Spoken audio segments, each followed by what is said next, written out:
Hello friend, today we are talking about Day Shift movie on Netflix.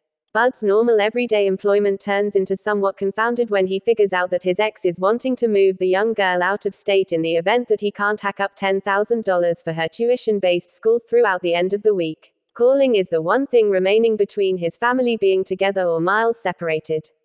So he rapidly scrambles to get once more into the association that threw him out after he shamed himself so he can sell his discoveries for a bigger lump of money.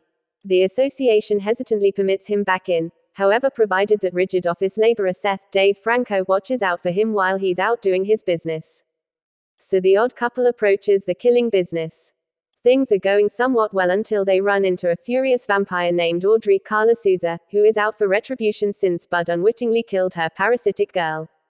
To up the stakes joke planned, Audrey and her posse get tightly to Bud's ex Jocelyn, Megan Great, and the young girl. However, after a few near disasters and a strained last standoff, Bud winds up outmaneuvering Audrey with a razor wire trap and in this manner saving his family from becoming animals of the evening. Bud and co. try not to move away absolutely safe, be that as it may.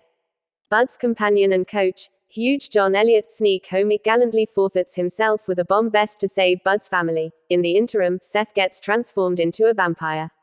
Regardless of this, Day Shift closes on a verifiably hopeful note. Despite the fact that Seth is currently a vampire, he is likewise still dedicated to being Bud's companion, regardless of whether that implies hauling his own head around. Maybe the most endearing second in the completion of Day Shift, nonetheless, is the last shot which uncovers that enormous John is as yet alive. He moves out of a road grind, smoking a joint, apparently absolutely unbothered about what he just went through underground. He then, at that point, lights another joint, says, "That is the very thing I love about LA, every one of the damn vampires," and afterward he strolls off into the evening. For those following along, that basically gestures to the endings of both 1986's Vamp and 1987's The Lost Young Men. This last line not just permits Day Shift to end in a positive light, yet in addition sets the film up for a continuation. It gives us two opportunities for the fate of enormous John. Possibly he had a close demise experience and got back to fight more vampires, or he endured the impact since he is really a vampire. Who knows? Perhaps he is El Yefa, the scandalous vampire that, as per Seth, is 700 years of age and is a Los Angeles drug lord. We never see him, however he is evidently the most impressive vampire of all.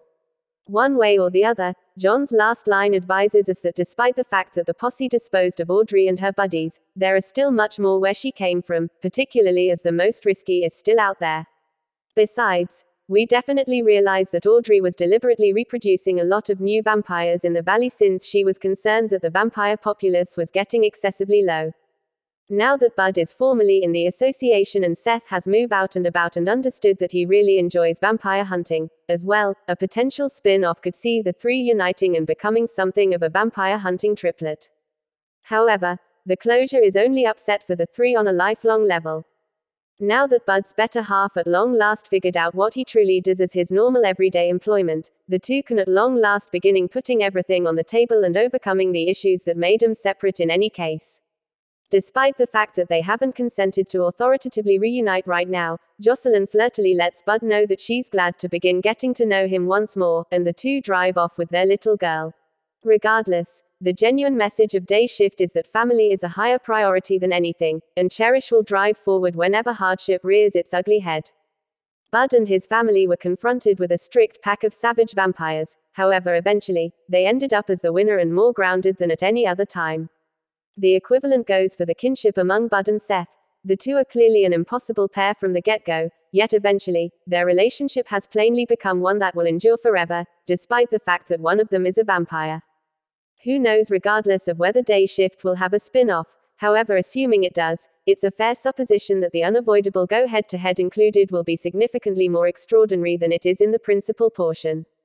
Besides the fact that we foreseen that the vampires will be significantly more grounded given enormous John's last explanation on exactly the number of vampires that live in LA, yet we likewise know that their rival group, Bud, Seth, and Huge John, are a vampire hunting or inspiring phenomenon. Thanks.